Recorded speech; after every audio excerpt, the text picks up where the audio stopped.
What is the ascendant in astrology? Is the ascendant and the rising sign two different things? How do you find your ascendant in your birth chart? Stay tuned as we discover what your ascendant means in your birth chart, as well as why it is so important to know about this placement.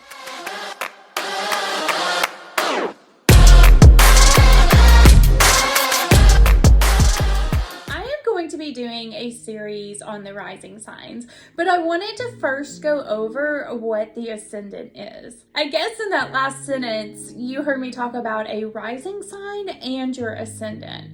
So first off, they are the same thing. Your rising sign is your ascendant. You can exchange the words out. I mean, really, just think of the words ascendant, ascending, and then rising. So the name comes from what zodiac sign was rising or ascending on the eastern horizon at the exact moment of your birth. It is very specific. In order to even calculate your ascendant, you will need to know your birth time.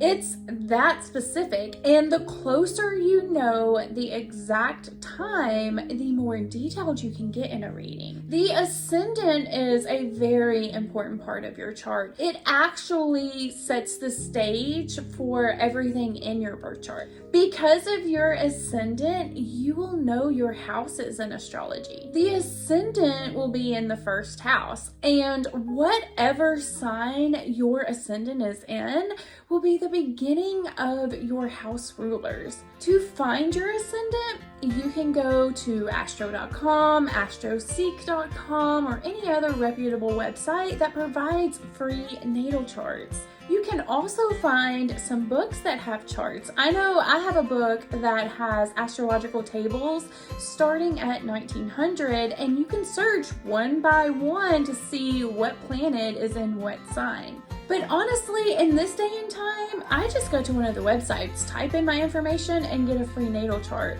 A lot of the times, the websites will also tell you the aspects that the planets are making, so you don't even have to do any of the work.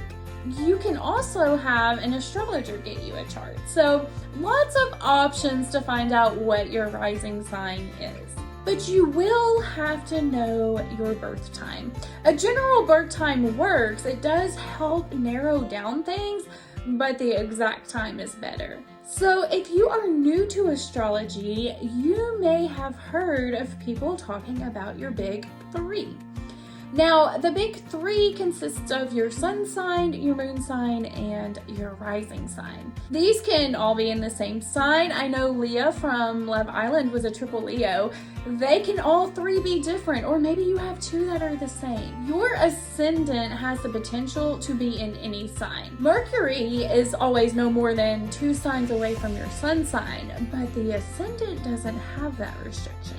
So in astrology, we have what is known as the big three. And the big three gives an astrologer a pretty basic outline of a person. It shows their ego, their emotions, and their personality, and how that blends all together. In order to know your big three, you will have to know your ascendant. The ascendant is important because it begins your chart, and with it you can find your descendant, which is in the opposite sign, and your midheaven and your IC can be established, which we will go over all of these things in another video. The ascendant is a lens which a person perceives all of the events that occur in their life. That's why an event can occur and you will get different points of view from different people. It's also why twins can be so different. So with the ascendant lens perceiving things, this reflects back on the person like a mirror, and this can be the energy that others perceive them as being as well. It is your outward personality, and it has the capability to influence your physical appearance to a degree. The ascendant plays a vital role in shaping your life experiences and how you approach new situations connection and relationship. To learn about the first house and the ascendant, we must also look at the seventh house and the descendant.